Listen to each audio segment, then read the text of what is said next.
Speaking of the red rec, it's now red because we're recording. I'm being That's full right. disclosure. Trevor said, "Just do it." I think that's the Nike. That's the Nike slogan, mate. I Just don't do want it. to talk about what you were talking about before we went on. Jesus, woo. That got a little mate. alarming to mate. people. I'm it's all about. It's not. It's endurance. It's endurance sport, mate. It's an endurance sport. Yeah. Iron Man. It is. It really is, mate. It is.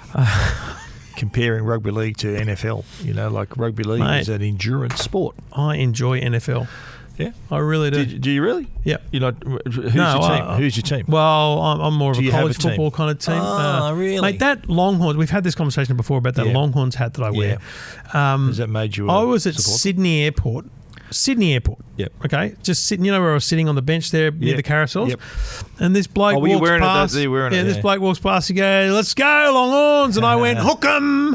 And because I realised, is that what you say? Hook 'em. Hook 'em. That's I'll do this. That's what you do as a Longhorns fan. You say hook 'em. That's the Longhorns logo. I thought that's the And this bloke goes in, and he had this big wide brim hat that he was carrying, and inside it was the Longhorns logo. Mate, but I get the same reaction when I wear my Rabbitohs hat. Mate. You do not. I do. There's just no way you do. I honestly do. There's no way you do. Around the world, I get Rabbitoh, go the Rabbitoh, go the Bunnies. There's no way. We should do a test. I swear to God. We'll do a 2-day test walking around and see how many people say things to each of us. Sure. Let's do it. I guarantee. We'll film it. Yeah, it'll be riveting. Our next trip. So we watched a few college games in the first weekend that we were there, and then there was some NFL playoffs the weekend we left. Yeah, some wildcard games. And they were tight games. They were, too. And seesawing leadership. And Jackson and I were talking about it on the way home. It's not so NFL, like baseball. Yeah, you do need to have an appreciation / understanding of what's going on before you can truly engage with it. Of course. It's not something you can watch and go, that was awesome. I really do think, because you're like, why they stopped again? Why did that get stopped? But then you understand the strategy of it, the artistry of it, and it's it's pretty especially when remarkable. they get down to it, when the clock's running down and they've got to, they spike the ball to stop the clock and throw it out. This game's been going like 3 hours, and then there's 10 seconds left. Why are we still playing? Because they could still win. It is a lot better, though. I remember years ago, NFL used to take hours. Well, now there's shot Baseball. clocks and everything. So did Major League Baseball. There's a pitching clock. So they need to speed it up. 3 hours is what you're going to spend enjoying some American Unless it's a entertainment. playoff game that goes to, 18? How many innings? They can go unlimited innings. It just goes all night. Yeah, which is fine. We're cool with that if the Dodgers are playing. Goes all night. But I enjoyed a bit of that. We, both in the hotel room or we were driving the car. Yep. We just put Sirius XM watching. On. It was great. What was I watching? The Chargers. Who did the Chargers play? Chargers played Chicago. The Bears. And I was in when all the casinos in Vegas got the big sports book. It's like basically just a big, massive screen with all the sports happening and just crowds of people in there. I was at Caesars, watching it at Caesars, and that was an experience. I watched a quarter there, and some pretty vocal fans were there.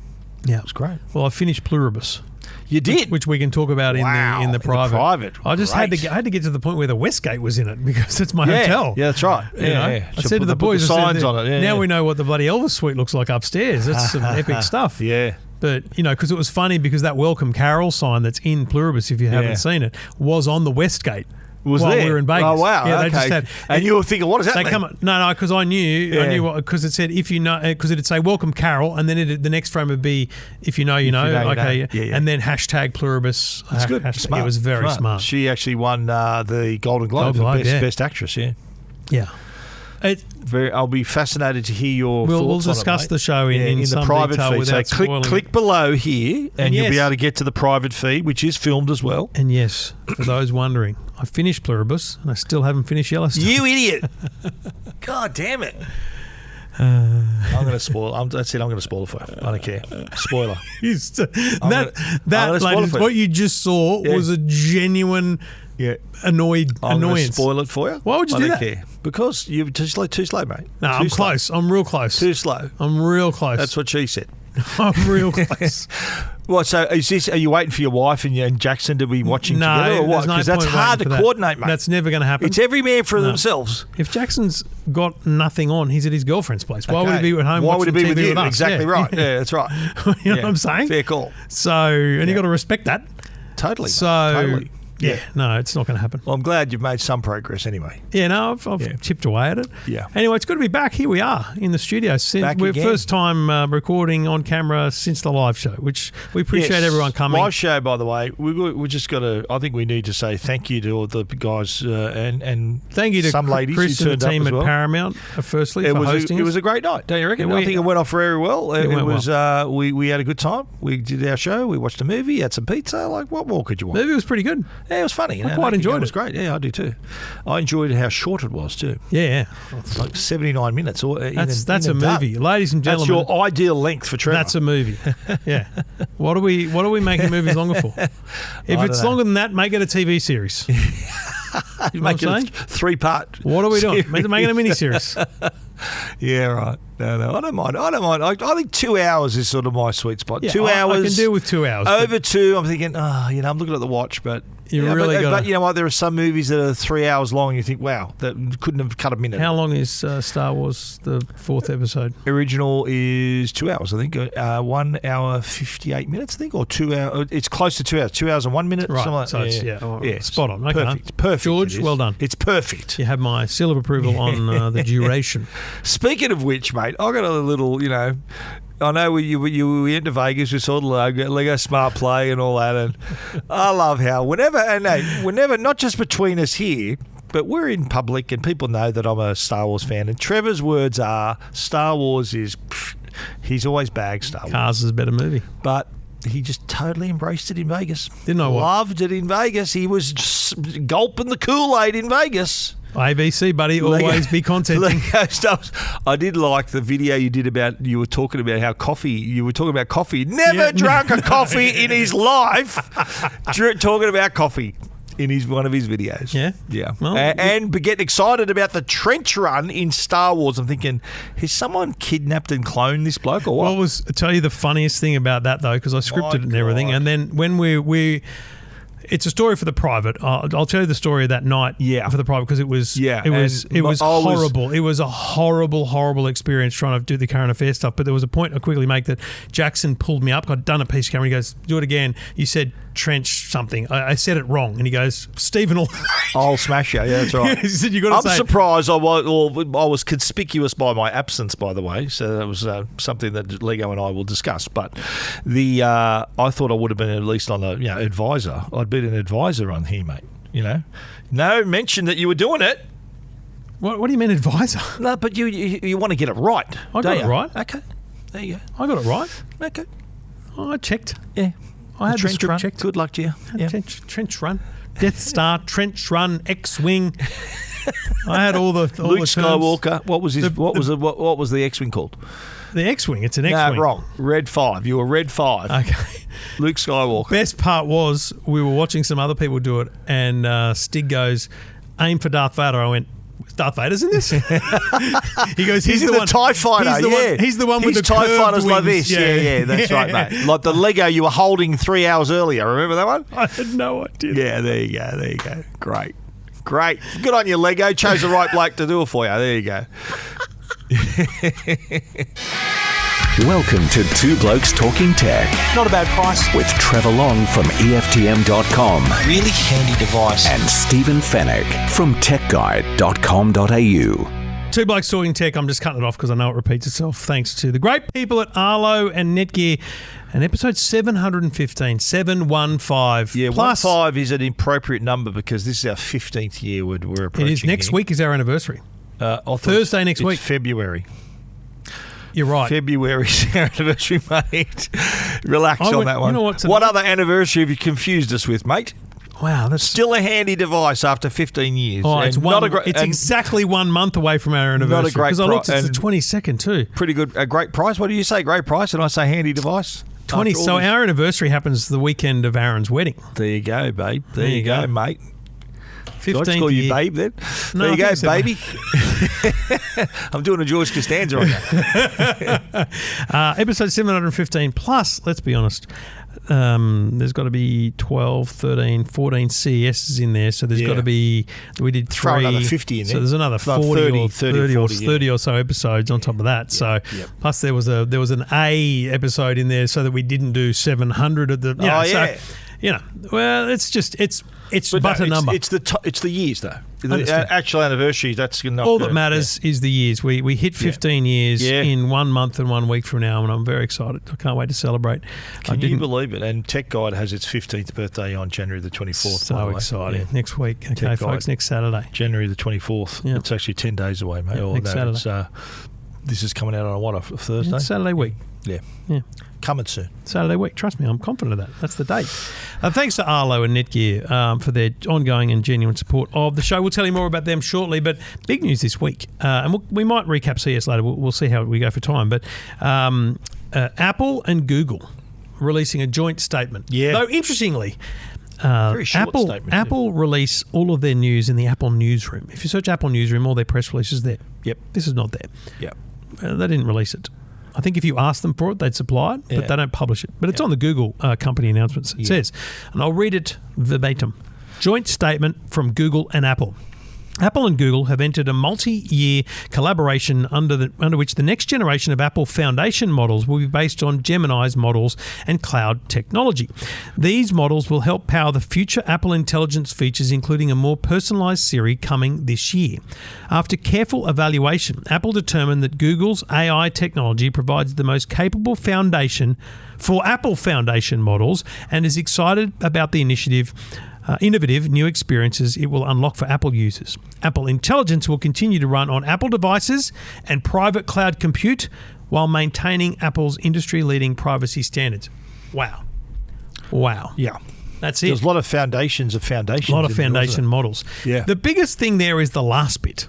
This Apple Intelligence will continue to run on device or in private cloud compute, which is essentially a private and extended version of your device with the same privacy in mind. Yeah. But this is interesting to me because it's been interpreted by a lot of people as Apple conceding defeat. They can't build an AI. They've had to go to Google. Yeah. A lot of people I see saying after a while too. This has been stupid things like they've given up their privacy. This has 100% not happened. Yeah. But you're right. 2 years. It's a WWDC 2024 was when Apple Intelligence and all of its cool features were announced. Apple WWDC 2025 was when they conceded a bit of defeat and said there was more to come. So you've got to expect that we've either got to wait till June this year for 2026 WWDC for the full exposure of this, or sometime between now and then they need to release Siri generation 2, 3, whatever you want to call it. The Google-powered Siri. Google Gemini-powered Siri. It'll never be called that. I know it won't. But so you mentioned you had a little statement at the start of what you were saying before about admitting defeat. Yeah. Do you think this is a little bit like, you know what, we couldn't do it properly ourselves, we're going to have to go to Google? Did you not feel a little bit like that? I think it feels that way if you look at it through the prism of word for word, verbatim, what did they announce at Dub 2 years ago and what have they delivered? There's a bit of defeat. It's sort of this was their next best thing kind of thing. Do you see it that way? Yes, I do. Yeah, because it was... If put it this way, if WWDC, that first one, was 6 months ago, I'd say, okay, they've been working together. But that was 18 months ago. And they also said at the last event where they admitted, what was that, the iPhone launch or the WWDC last Dub? Because they wanted to get it out of the way before iPhone. Yeah, so they said, look, it's not up to our standards yet, so it won't be till next year. Do you remember that was Dub? Yeah. I spoke to Joz, Craig did a bunch of interviews. There was a lot of mea culpa in the media. But the impression you got was that we're still working away at it and it's not up to our standard yet. Now, I'll give you a gold platter guarantee. They never said in the last 12 months, especially in those interviews at last Dub, they never said they were doing it alone. So they'll say they always plan to find a partner. They'll say that. But did they really? Maybe. Did they want to do this with someone else? Now, I'm interested because if it runs on private cloud and on device, it means that it doesn't have the intelligence of reality. It doesn't have today's news. It doesn't. You know what I mean? It's a foundation model. So what I don't think we're smart enough to fully understand, but what a foundation model means is it's the underlying smarts and brain power of the model that Apple's saying we want that sitting here, so that when someone asks Siri a question, it can properly interpolate that question and find the answer across the device, across its knowledge. But then is that the way you see it? And the private cloud compute. So Is there going to be a little private little pocket of Google Gemini then for Apple users? Is that how? No. Well, what the private Here's how cloud I see compute? it working. You know, right now, if you ask Siri a question that Siri can't answer, it says, "Do you want to go to ChatGPT?" Yeah. As was always the intent, because in 2024 they said this. Yeah. The intent is, do you want to go to ChatGPT or do you want to go to Google? They'll have both options. Okay, so that mentioned Google back then as well. Yeah, Really? They didn't mention Google. Yeah. They just said it was sort of like open. ChatGPT, It was I thought. open to be other models. But didn't you They see said that back then. the fact that they mentioned ChatGPT back 18 months ago? 2024, yeah.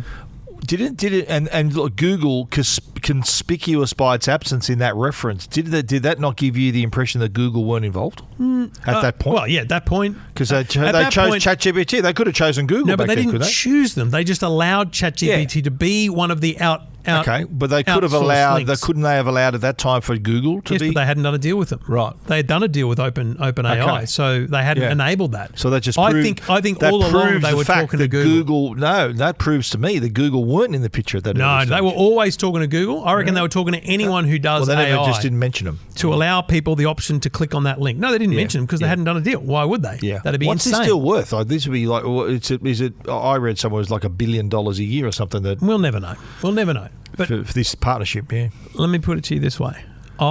Leaving aside everything that's been missed, undelivered, whatever, isn't this the same? This may be controversial, but isn't this the same as Apple not building a search engine, but building a browser? So right now, Apple doesn't have search, but Google use pays Google. them. Yeah. Google pays Apple to be the default search. Yeah, you're right. What Apple has conceded here is we make great phones. They make great We devices. make great yeah. user interface. Yeah. And we have a great personal assistant Software. called Siri, Yeah. who is lagging behind in knowledge and ability. So what we want is we want to keep the Siri user interface. We want to keep the Siri voice. We want to keep the Siri tone. We want to keep the Siri ability. The Siri brand. And we Yeah. want to give Siri a bunch of knowledge, underlying abilities and knowledge. And that's what we're going to embed in people's devices and in the private cloud, so that when you ask Siri a question about increasing the screen brightness or navigating somewhere or doing a more complicated request, the Google foundation model will be able to unpack that better and deliver that better. And still, Yeah. if you ask it a question about, why did Donald Trump invade Venezuela, it's going to go, I don't know the answer to that. Do you want to go to Gemini or ChatGPT? Because it doesn't know the answer to that. Yeah. Do you know what I mean? Like, it's not real. It's not today real world knowledge that they've bought here. They've bought the ability for Siri to understand context and nuance from Google. Fair enough. And yeah, I just think does this mean that Gemini's overtaken in my opinion, your opinion, does Gemini now sit at the top of the tree now ahead of ChatGPT, you reckon, in terms of It's go hard to not to AI see it that way. Yeah. It's hard not to see. This is going to be a wild thing to say, but it's hard not to see Google having slightly more morals in this world than OpenAI, because we don't really know what OpenAI stands for.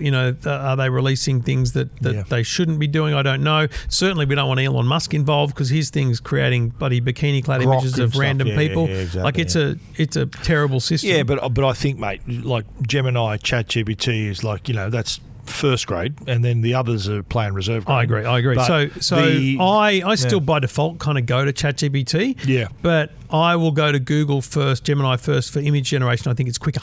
Okay. But my problem is I've taught ChatGPT so much about me and what I do. Like if I want a headline advice or something, I'm like, I'm struggling with, I've had a writer's block. This is for EFTM. How would you summarize it? Like sometimes I write a headline that's just way too long, and I'm like, dude, that's stupid. It should be shorter. Yeah. And I'll just go, can you give me 5 suggestions? And it'll do that for me. I like that. Fair call. Does this mean also though that whether you buy an iPhone or an Android phone, you're kind of getting the same AI? No, not at all. You don't reckon? No, 100% no. But no, the foundation of it. No, because Samsung has explicitly, and Google Pixel, they're explicitly using Gemini to answer your question. Yeah. So if you say to Samsung, I want to put the screen brightness up, it uses Gemini quickly to find the answer and does it. Yep. But it also, if you say, give me a rundown of the Venezuelan situation, it's going to come back with an answer because it's using Gemini. Yeah. Whereas Apple is not using Gemini, the public internet AI. It's using its foundation knowledge to help serve and make Siri better, from what we understand. Yeah. We understand very little from a 2-paragraph statement. Yeah, and you said Apple had no statement on their website. I couldn't see one. I'm sure if we asked Apple for it, they would send it instantly. Yeah, right. But they didn't publish one in the newsroom. How soon do you think we're going to see this? Well, is it? It's already next year. Okay, it's already 26. I think it has to be before Dub. I think well before Dub. Don't you think? Yeah, has to be in the next 2 months. I think even sooner. I think they broadly indicated that Siri would get better early in 2026. Yeah. And I think I and many others interpret that to being before Dub. So can I just ask, right, before you were saying, so you thought that this was sort of in their back pocket for a long time? No, to be clear, I don't think they were always working with Google on the Siri advanced nature. Right. I think they've always been in talks with Google. I think they're two companies that they've always had a relationship. Love-hate relationship. Yeah. They've got to work together on some things like search. Yep. They would prefer not to on other things. And I think that Apple would have loved to have built their own large language model. Yeah. But I think if you're Tim Cook and you go, what, you need another $10 billion from me for another data center, for another thing to build... Yeah. Like, dude, why don't we just take that deal from Google, which said pay us $2 billion a year or whatever? I'm making numbers up. Yeah. Like, as a business, why build it when it exists? Yeah, fair call. When what they're known for and renowned for is the devices and the user interface. Yeah, end to end. No, but do you recall? Let's go back 2 years. When you and I were speculating about sort of the lack of AI movement at Apple. What's happened today, is that a result of them sort of being late to the party? Maybe did they think, we kind of missed the boat here. We now need to use someone else's. We didn't really put do you reckon that was a strategy? You think, well, why should we do it? As you said, why should we do it if we know Google's going to do it? Mate, I think Apple's the kind of company that weighs up a lot of things, including end cost and impact on the environment. Impact on the environment. You'd think, well, are they going to benefit? Think about what Zuckerberg has said and OpenAI and Gemini about the things they've had to build. Like Zuckerberg, Meta has talked about investing in nuclear power.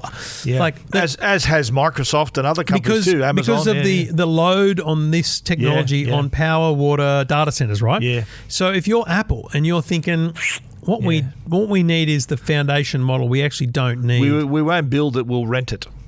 Well, I think again, what we're saying here is, I think the idea of asking Siri a question, not getting an answer, being sent somewhere else, I think that's going to still be there, and it's going to be a core principle of Siri. Yeah. If Siri can't help you with that thing, because it's general knowledge or current news, Siri will just say, hey, here's where to go to get it. ChatGPT, Gemini, the web, wherever you want, right? Yep. But I think the core of building a large language model that works so well, because if you go back to the principle of DC24, it was like it was going to know you so well. It was going to know your calendar and your flights and your all that stuff. So what they want is a foundation model that sits on my phone and does know all the apps I use. Right. It knows my calendar. This will tick that box. Yes. Right. That's my next question. I'm thinking that information will never be shared with Google. Understand, but that multimodal capability is what this is going to give it. 100%. Give Siri. Because 100%. That example we saw at Dub24 is that was probably run. They made their own little results there. They can animate they've essentially licensed the foundation of Google's Gemini. Yeah. For the duration of the deal, so that they can, whenever genuine updates come to Gemini in terms of its skills, get put into the cloud and into the devices. Right. But the knowledge of Gemini does not. So the knowledge of Gemini doesn't sit on your phone, of course. Yeah, because it can't. It's it can't know the history of the world. Brain power and problem solving and calculation sits on the phone. So think of it like one of those 10-year-old prolific bloody geniuses who knows how to do maths, right? Yeah. That brain power exists, but it doesn't have the answer to the question until it's asked. Yeah. Yeah. So the brain power is there. Right. To process sentiment and statements. Knowledge is not. Does that make sense? Yeah. So we're talking about skill, not knowledge, and the knowledge will still be out on the open internet for Gemini or ChatGPT or just Google to deliver back to people. If you think that you're going to say to Siri, hey, look at the last 5 games the Rams played in the NFL and tell me which quarterback is most likely to beat them. Siri's not going to care about that. It's going to say, hey, how about I send you over to ChatGPT or Gemini, right? You choose which one you think has the best sports knowledge. Okay. But if you say, hey, Siri, how am I able, tell me when my next flight is and do this. And my diary on Monday looks horrible. Yeah, so it can do that. Is there anything there that might be movable, do you think? That's what I want. Right. Yeah. I want an assistant. You want an assistant, but Siri. Don't we all? Siri has been, and we've seen sort of Alexa sort of come up and Google Assistant, and we've always said, haven't we? We sort of Siri seemed to be the poor cousin, sort of the. Always, yeah. It seemed to be not the least capable assistant. So you say, is it possible? Could we expect Siri now to become way more capable, sort of up with those others? Yeah. After this, I don't know. I don't know, because you got to remember Alexa, for example, I think is going to have the open internet available to it. So you're going to, they want this one experience. Samsung has built it as one experience where it chooses, if I'm going to use Google, I'm going to use Google. Whereas Apple at its core has this privacy mantra, which you got to respect. Which is fair. Yeah, fair enough. And that's their biggest challenge. Their biggest challenge in education right now, and obviously I'm sure we'll see some exec interviews drop over the months ahead, probably when this becomes available in iOS 26.3 or 4 or 5 or whatever it is. Just dropped 26.2. So imagine 26.5 comes out in 3 months with this advanced Siri intelligence, right? Yeah. You'll see Craig Federighi and these people talking, right? Their biggest challenge, and they're going to have lines on it, is, well, how is it still private? How can it still be privacy? And then they'll say because we've taken the what did I say? The smarts, not the knowledge, the ability, not the knowledge. And then you'll say, but isn't that the core principle of what people want from AI? Is the knowledge? Well, this is half baked. Yeah. So they're going to have this balance and challenge, I think, between what people want and expect, and their own needs for privacy. So built up, and they made up ground. I still remember in the lead up to WW24 where we're saying if AI isn't the first thing they talk about, then they're a bust, and they more than made up for it. Talked it up massive, and you're thinking, wow, Apple Intelligence is going to be the best thing since sliced bread, and then we're still waiting to see its potential. That was it's a lot of waters passed under the bridge from that time. Hopefully we'll see a massive improvement, and while maintaining privacy, which is going to be I think that's their biggest challenge, because every time I see someone talking about it, they're talking as if you're handing over your privacy to this big company Google. I don't think you are, but I worry that's how it's going to be interpreted. Well, you know what? Ball's in Apple's court to assure the customer that that's actually not the case. They're going to have their work cut out for them to reassure customers that we've got you back. Your privacy is still the most important thing. I still think that's why... What's the political situation in Venezuela, and why does Donald Trump do what he does? So I'm asking Siri, right? So I can't answer that question. Do you want to use ChatGPT? Yeah. I still think that's what's going to happen. I think what they need is a flow chart that shows, if you're asking a question about your diary, about your email, about your about all these things, it's all going to happen on device. Yeah. If you're asking it to generate an image that's more complicated than you want, it might also use some private cloud compute. But if you ask it for something that requires knowledge, I think that's actually what they need, is to do what we did earlier and go, okay, what is the difference between skill, ability, and knowledge? And a library, Yeah, we got to. If they can articulate what they've actually bought from Google, which is the skill and ability, not the knowledge, then you'll know whenever you're going to use the internet is to draw knowledge, and it's going to be made very clear to you. Do you think that's going to stay that way? Like it's going to say... it's going to say, do you want to try ChatGPT or Google Gemini? But don't you reckon that's a little bit... it's not as frictionless an experience. It's the only way Apple can guarantee you that's going to be the boundaries of your privacy. Yeah, right. So that's...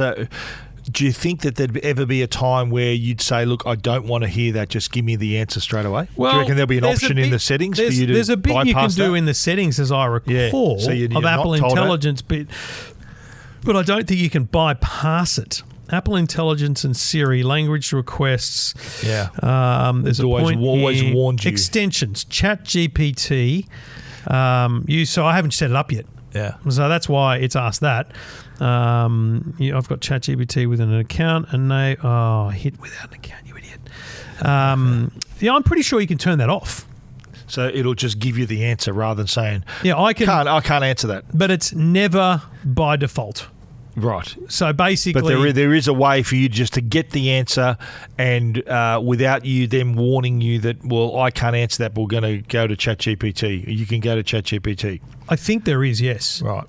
And I think that's what's... But as I said, it's always going to be opt-in. They're never going to have it so that... that's just the default. They will want you absolutely to have seen that. You got a little handle on it's a little, little handle thing. What do you call that? I can't remember the name of it. The blokes at the Gamesman gave it to me because they're looking to import them, I guess. Lovely. Is that MagSafe or you stuck it on there? No, it's MagSafe. Very nice. Which is what makes it pretty cool. Very nice. So Still rocking the iPhone Air, I notice, eh? Love it, mate. Yeah. Yeah. No need to go pro. And you know what? During CES... Every day I set it on low power mode, like I always do when I'm having a big day. Yeah. And mate, I was like 40% at the end of the day. Wow. And they were big days. Yeah, I might go back to the Air. I'll see how I go. I'm telling you, it's about how you use it. Not like if you sit on Isn't TikTok that always all day, the way, mate? It's in the way that you use it. It's how you use it. If you sit on TikTok all day, your battery's going to be... Okay, so I'm signed into ChatGPT. I've said use ChatGPT, and there's a button down the bottom that says confirm request. If ChatGPT can help, iPhone will confirm the request before sending anything to ChatGPT. So I'm going to turn that off, right? Because we want a frictionless experience. Yes. I'm just going to check there's no other obvious ones. I don't see it. So now... Let's ask Siri. I'm wondering about the Venezuelan situation with Donald Trump and what the motivation for Donald Trump might be. Such a great question. Working with ChatGPT. It just goes straight away. Right. Yeah. So it doesn't warn you. Doesn't warn me. Just goes straight But it does tell me. Bang. Okay. So working with ChatGPT was a little disclaimer. It just come up and it's like it's sending it off, so it tells you that's happening. And so I believe that's better. We probably need to go back to that's better because that's the way we'd all want it to be. But Apple wants to be clear that it's your decision to do that. Of course. So I reckon, and maybe I need to go back and watch the DC 2024 keynote. Yeah. But I am convinced that they didn't make it out like ChatGPT was the only way that could be done. They made it out like it was open, like an API where others could be part of it. But also they made it out like Apple Intelligence had a lot to offer in this situation as well. That it was smart enough to do most of the requests to meet most of those needs. No, but it was I never would Apple Intelligence going to give me an answer about Donald Trump. No, I'm not talking about that. I'm talking about the general multimodal facet of the phone. I think we agree that's going to be the big leap forward. Yeah. But what I'm saying is I think we may see the option in the settings to go, I want to use ChatGPT and Google and I want to choose as I go. Yeah. Or I just don't want you to always choose Google, whatever it might be. Boom. It's huge. It's so a huge when do you deal. reckon? How many months? Definitely before June. When let's have April. a little. Let's April. You reckon? April. I reckon sooner than that. I reckon March. Okay. Yeah, I reckon March. Okay. It'll be.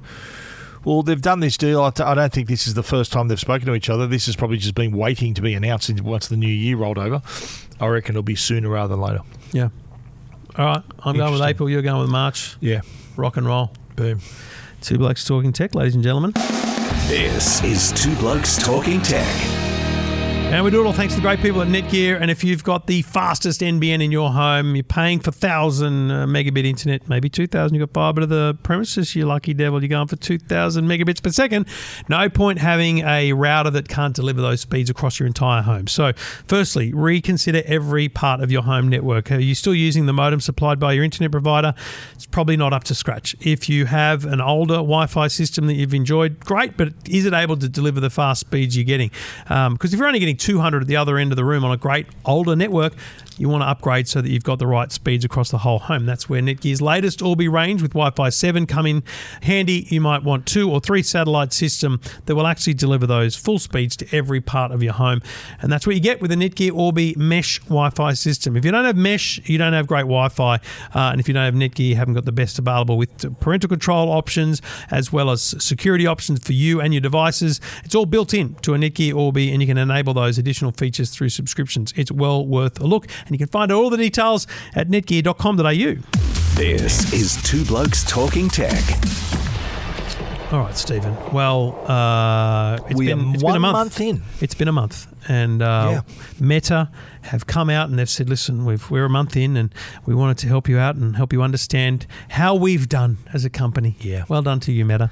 We don't like it, but we're we don't like it. Still toeing the line. There's still some complaints. We'll get to those. Yeah. But basically they have they've listed the number of accounts where access was removed between the 4th and 11th of December in 2025 last year. Yep. For those believed Meta understands to be under 16. It is 330,639 Instagram accounts. Yeah.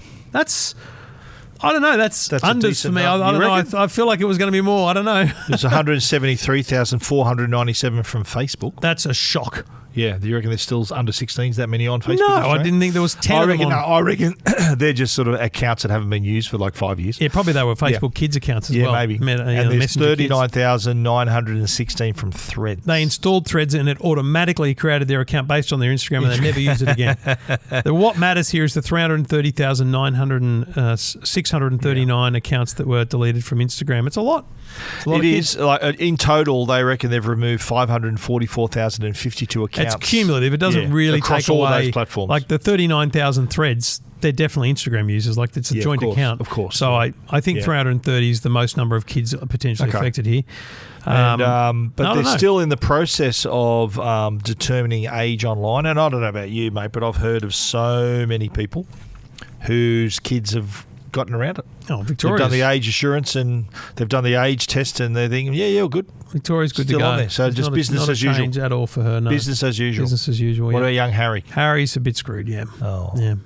And he doesn't give a rat's because he's just scrolling YouTube and playing games. Poor kid's got a baby face, that's why. Yeah, cute little chubby baby face. I mean, he's just doing other things. He's still scrolling stuff. I can see it. He's still on YouTube Shorts. Yeah, I haven't heard of a single person being kicked off YouTube. Really? Have you? No, I haven't heard anything. But and you know what? Like, hats off to Meta for being pretty transparent with this. You know, they're begrudgingly toe on the line because it's the law now. Because what they're trying to do here is draw attention to the fact that they did it, but also now what they want people to focus on is they don't think it's still the right law. Yeah, what these companies want is they want Google and Apple doing this.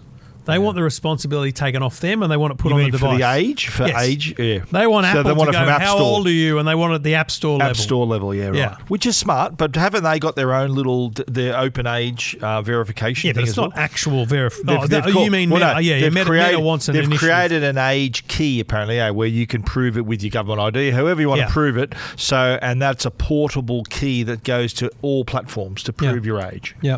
But in terms of what they're saying that the one thing they brought up in there when they released this statement a few days ago is the fact that one of the goals for the ban is to not have kids be victims of an algorithm. Yeah. And their response to that is that there are still a lot of social media platforms that allow you to have an account free, so no account needed. So the law is that you can't have an account under 16 on a social media platform, but the law doesn't say you can't use look social at social media without an account, which is what Facebook Meta's argument is, that that's still happening.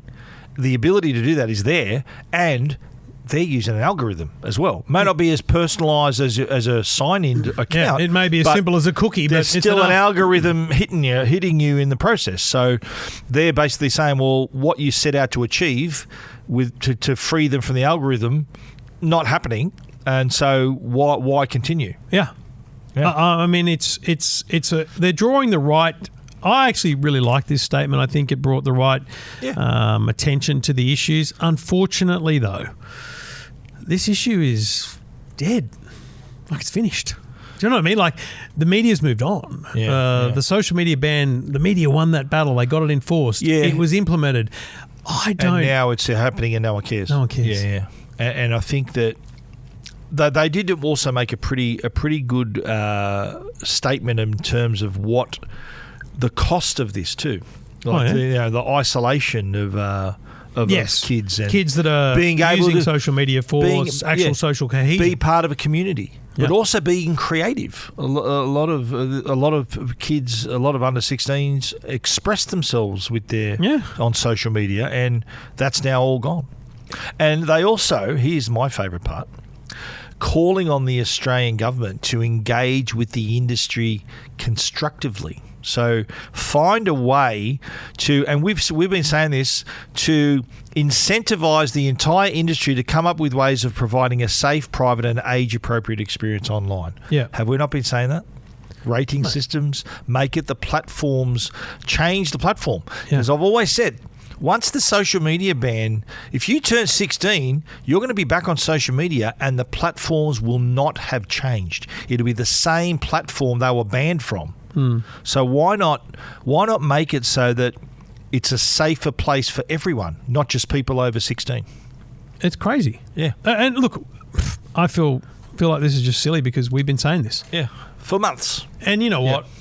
In reality, and again, we could go back through everything we've ever said about this, but this thing was rushed through by a media campaign, through drawing on heartstrings, and I get it, we get it. It's been there's some horrible things have happened, but it feels like I feel like I've learnt how other legislation happens. You know, now if this is just one bit of legislation that's been rushed through in this way, imagine how much other legislation. Oh yeah. Yeah, I know. And look, there's some stuff being rushed through now, which you got to wonder, is it being done correctly? I hope so. Yep. But this wasn't done right, and hopefully, look, there's two ways this can come about as being beneficial in the long term. One is a review in 12 to 24 months. That will happen. There will be a review.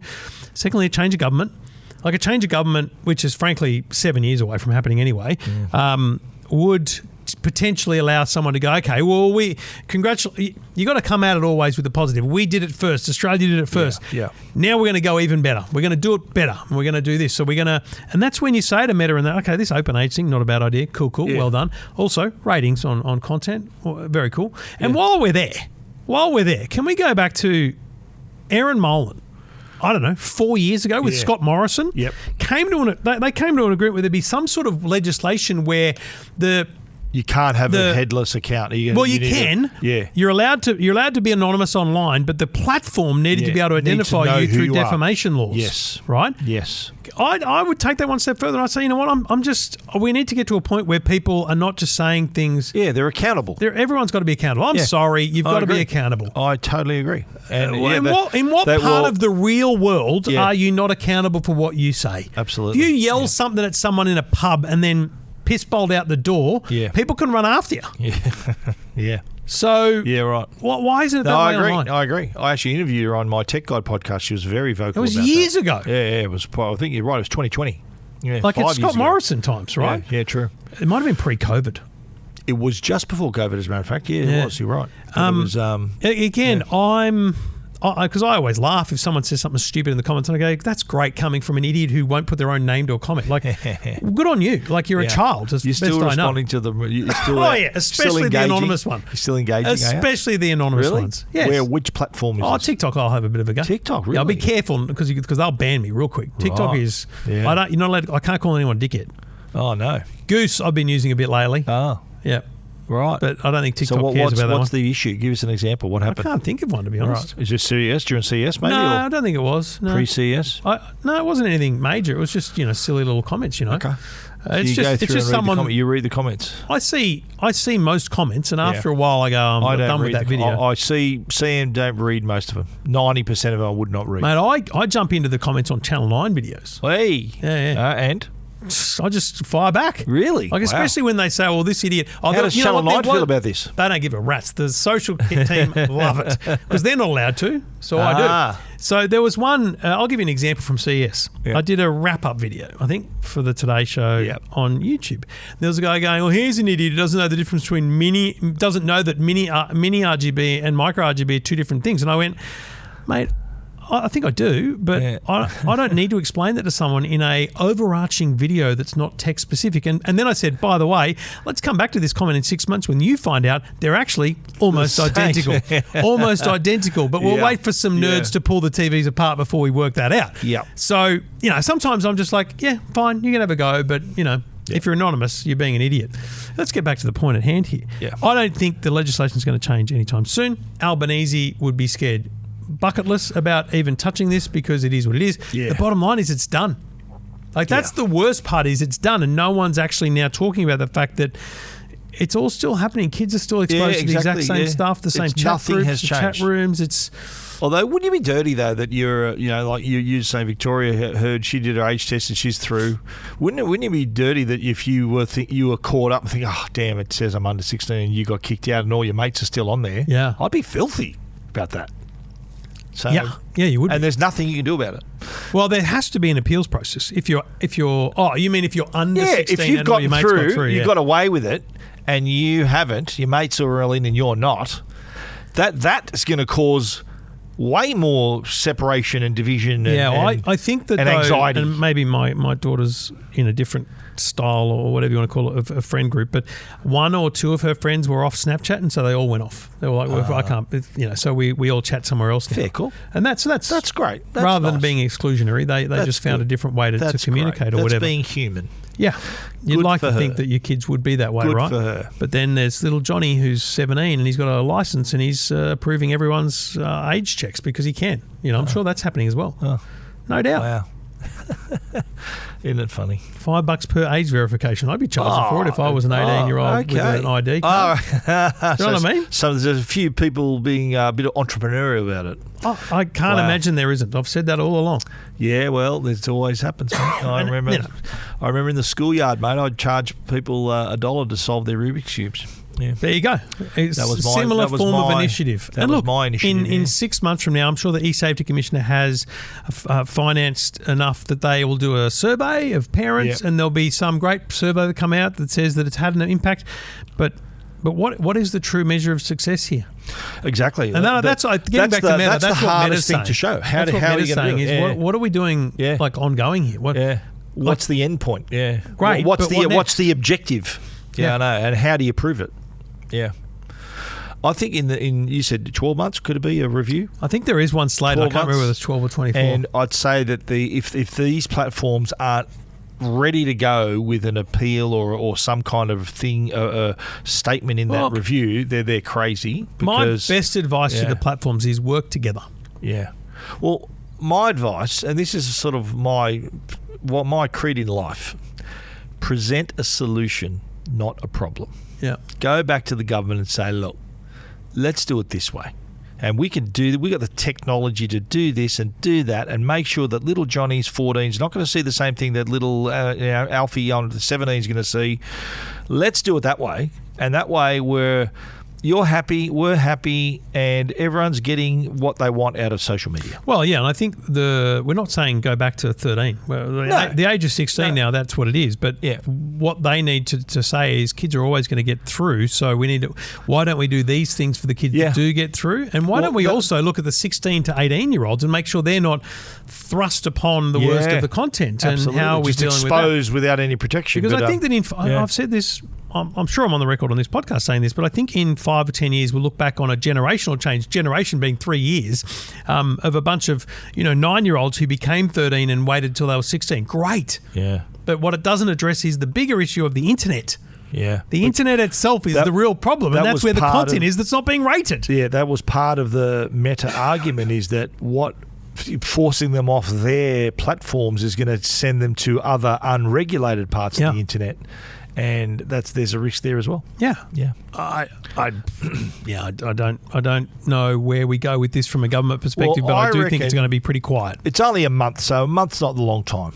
Shouldn't there be? Why don't we agree to maybe after 3 months or 6 months, really revisit it and get people to help us with their experiences with this, whether it's working, whether they've ignored it, whether it's fantastic. I think that's what we need. We need to sort of like have a survey of try to sort of work out the success of it so far. Yeah. Whether it's actually achieved its objective. I'll put it to you this way: it hasn't got my kids off their phones. Yeah. So their screen time is still unchanged. Yeah. They're just looking at different stuff. It's school holidays, so it's a pretty poor time to be checking that. But of course, yeah. What I'm curious to look at in February is when Harry gets home from school. What is he doing on his phone now? So what is he doing on his phone now during holidays? He's not on social media. To be honest, he's not on his phone much. He's on his because I brought home a huge gaming computer. He's playing frigging games with all his mates. You bought him a computer? No, I brought home a big gaming computer. Right. So he's playing Arc Raiders and he's got all these games going on. How good's that? Have you seen Arc Raiders? No. I think that's what it's called, mate. It's a very high graphics. Yeah. It's a really nice PC looking. Game. Yeah, right. What is it? A shooter or first adventure person game? shooter style? Yeah, but it's nice. rated M, not M15. Oh. It's got a reason. Maybe it's MA15, but it's not R. So the heads aren't exploding. It's just it's a lot more like Fortnite in a kill count sense. Okay. But I watched him yesterday. I'm like, this is really a beautiful, beautiful graphics. Really, and can realistic. you play? Is it a solo game or you can play? Online with mates. He's playing with his mates. Nice. Yesterday, he played Minecraft for like 3 hours with one of his mates around the corner, and then he's having lunch. And I was sitting upstairs just watching TV or something. He came, he just sat with me, and I went, "What's happening?" He goes, "I'm just waiting for Calvin to come home." And where's Calvin? He goes, "He's been on holidays." And where's he going? He'll be home. So he's going to log in and play. He'll be home in an hour. We're going to play Arc Raiders. And see, this goes to my point about parents. Older generation parents don't understand how modern generation parenting is. Yep.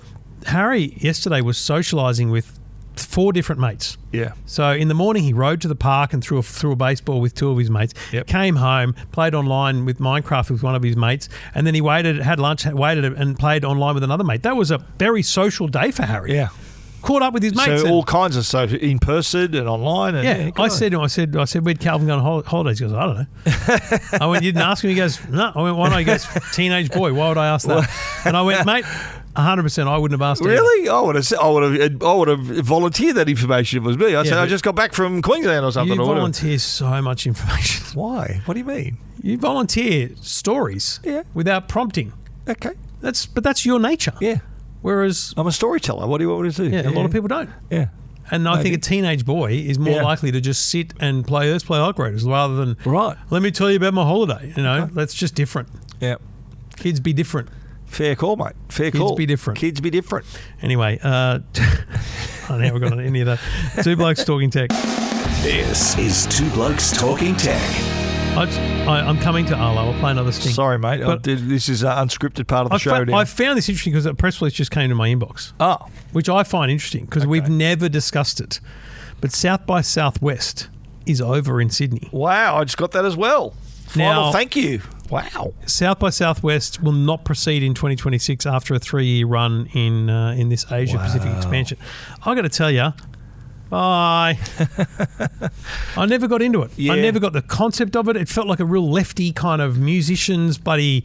Yeah, it was sort of more art in Austin, technology, Texas. It's like where you go to take drugs, watch music, and maybe hear a techfluencer, do a keynote like a TED talk. Here it was a little bit more, Writers Festival vibes.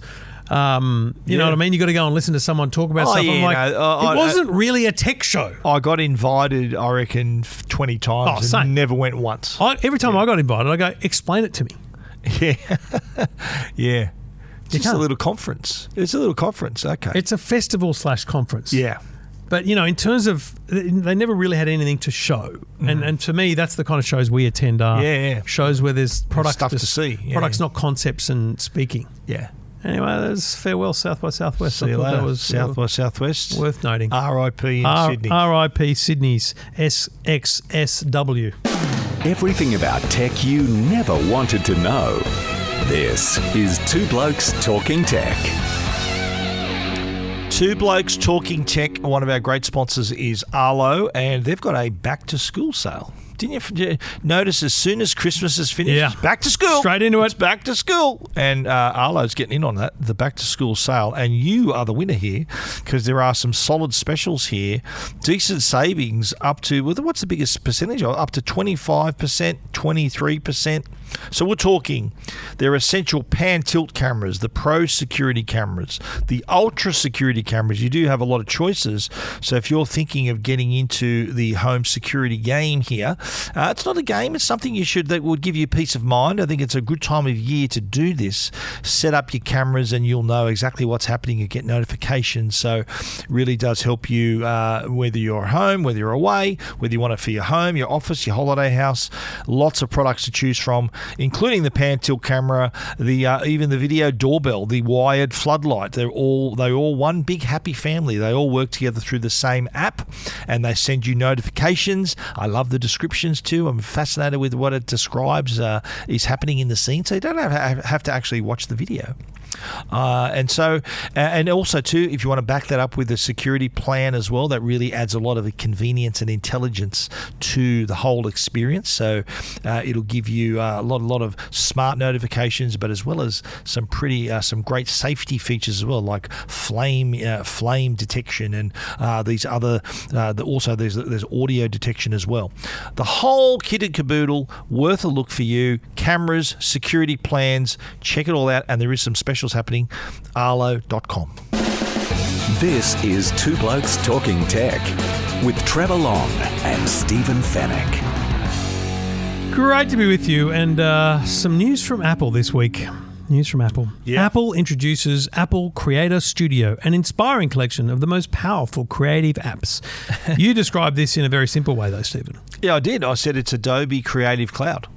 They've basically just bundled all of their top line apps, creative apps they call them, yeah, and turned it into a subscription model. Basically, because Logic Pro, for example, yep, is like a several $100 program. Yeah, so is Final Cut Pro. Final Cut Pro as well. Yeah, it's hundreds and hundreds of dollars, and they're basically saying now, hey, do it on subscription. Yeah, it's what's a $20 a month? $20 a month in Australia. Yeah, or you can still go back and buy the full product if you want, which is what they still allow. Yes. Unlike Adobe, you can't do that with Adobe. No, you can't right. just go, I'm just going to buy Photoshop. And by the way, never do it. Yeah. I still think it's a better way to go, because if you buy Final Cut, Logic Pro, it's a lot of money.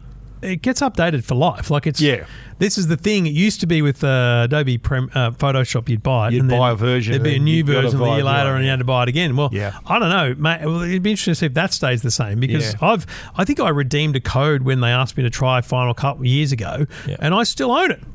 Because I redeemed that code. You know, then you download it, and it's yours. It's yours. Yeah. Well, do you think the whole, across the board, I know Adobe has, Audition and Photoshop and Illustrator and all these different things. In Apple's portfolio here, I don't know how creative you want to be, but are you either editing videos or making music? They're really diverse, don't you? Yeah, who's going to need all of those? My struggle with this is the name Creator Studio. Today, in the 2025 world that we exist in, a creator is seen as an Instagrammer or a TikToker or an influencer, right? Yeah, Did you see at CS? I was so excited that the badges, we said media and others said digital content creator. I was so excited they got their own label. That's good. Because we work hard. Has that always been the case? No, they were getting media badges. Really? I'm like, hey, hello. We're in the media. Hello. They're not. But anyway, a creator, an influencer, is not subscribing to this. Because trust me, they're not using Final Cut. No. They're not using Logic Pro. A podcaster is not using Logic Pro. That is, that's very high end audio. I know a mate who's he's a songwriter, puts albums out. He uses Logic Pro. Shout out to Ian Cuthbertson. That's who I'm talking about. Yeah. Oh, that's high end, right? Yeah, he makes albums and writes songs. So 15, maybe 16 years ago, I was editing Your Tech Life on GarageBand. Yeah. Because I would make it in Audacity. Yep. And then I would edit it in GarageBand because you could put chapters in. Podcasts had chapters. They might still, but I don't bother with them now because it's just not what you do. Yep. But I actually looked this morning. I opened up Logic Pro. I dropped some audio files in, and I just went, oh man, this is already. I can't even plus and minus to zoom in and out. I'm out. Yeah. It wasn't simple, and I'm too old to learn something new, right? Exactly. But I think they see creators as musicians and filmmakers, videographers, pros, professionals. They should have put the word pro in there somewhere, like professional. Oh, actually, that's what this should be called. It should be called the Pro Creator Studio. Creator Studio, yeah, no, because Procreate is a Procreate. No, it's an app. It's an app. Procreate's an app. It's a iPad app. Aussie company. Oh, it is too. Yeah, so I couldn't recall that. But it should be professional. Yes. That level rather than just creator. I kind of got excited that they had launched like a CapCut competitor, like CapCut edits, Instagram edits, that kind of thing. Because that, mate, why don't they do that? Well, because they're all free. Yeah. Yeah. What do you mean? The CapCut? Well, you can go on the. I know CapCut's free. You can pay for it. There are the paid versions. There's so many new features. Instagram edits is free. Yeah, right. So it would be a weird market to try and get into to start pushing. Maybe, but you know what? People are making all this content on an iPhone, or an iPad. Why not have a tool for them right there? I'll be honest with you. I think this shows a lack of knowledge of the broader market. I think this shows how Apple lives in a bit of a bubble with its closest creators, the people that are making videos and beautiful photography and this kind of thing. I don't think Apple's seeing past them. I don't think Apple's seeing past the horizon that is this high-end creator who is buying a Mac Studio. Yeah. I don't think they're seeing the smartphone-based creator. I don't think they're seeing the most popular device at CES and IFA and everywhere we go, DJI Pocket 3. Oh, yeah. Saw a ton of them. I own one myself. What? At IFA, I shot all my videos with that. That's the product they should be leaning into in terms of, okay, well, if you're... Absolutely, because this studio, this set of products doesn't assume you created or shot the content on an iPhone or anything else. Yeah. It doesn't say that content. at all. Yeah, true. So it should be that they lean into those people and those creators just as much as these. Absolutely. Now, but are by those the people same going to token, spend $20 a month? I don't know. By the same token, as many people who were using the DJI Pocket 3, whatever it's called, there were a lot of iPhones around. I saw like proper rigs with an iPhone in the middle of it with lights and all that. Excessively unnecessary, every single bit of it. Entirely unnecessary. Yeah. During my Lego hand, you know how before you do your own little hands-on content creation, you sort of sit in a room with other people and sort of watch a little demo. Yeah. There was a guy who came in late. And I couldn't understand what he was saying. He sort of said, basically, he was sort of saying, "Can I get in front of you to film?" And there was a woman next to him that had a pocket camera, and I'm thinking, well, isn't that your camera person? Like, I didn't see his rig. He had his rig down here, and anyway, it was caused a bit of drama, mate. Bit of drama. He's moved around the other side. I said, mate, get here on time. You can choose your spot, buddy. But I do look at this and I go, this Apple Creator Studio unlocks full access to motion. Now, I've never seen motion or used motion, but it looks amazing what it can do. Is that a plug-in for Final Cut? I think so. Yeah. And like compressor is compressor part of it. They've shown a thing that allows you to like highlight a car in a video and just follow that car to kind of block it out or green screen that car. Like that stuff's amazing. That is pro level stuff. Yes, that is motion picture production stuff. Like the thing is, I think people. The Creator Studio, it's professional grade Creator Studio. So there's a new boss of a current affair starting in a month or so. And Is there really? I've known him for years. When are you taking him out for coffee, mate? He's coming here in a couple of days. He used to be one of the bigwigs at the Today Show. He used to be the guy that was in my ear before I come on and say we're doing this. And do you wear an earpiece when you're on the Today Show? Only if there's another guest that I need to hear. Otherwise, I've never. No, because I don't want to know that they're wrapping me up. Yeah, me too. Yeah, I've said that to him. I can hear. From the questions that we're wrapping up. Yep. Anyway, I said to him, mate, we put a lot of blood, sweat, and tears into a story for a current affair on Friday night. I know you haven't started yet, but I'd love you to watch it and tell me what you think. Yeah. Anyway, he said it's a great story. Would love to know more about how you shot it and lit it and Yeah. And I sent him 2 photos. I sent him a photo of us doing an interview where you could see the little light and Rob holding the camera, and then a closer photo of Rob holding the camera and me.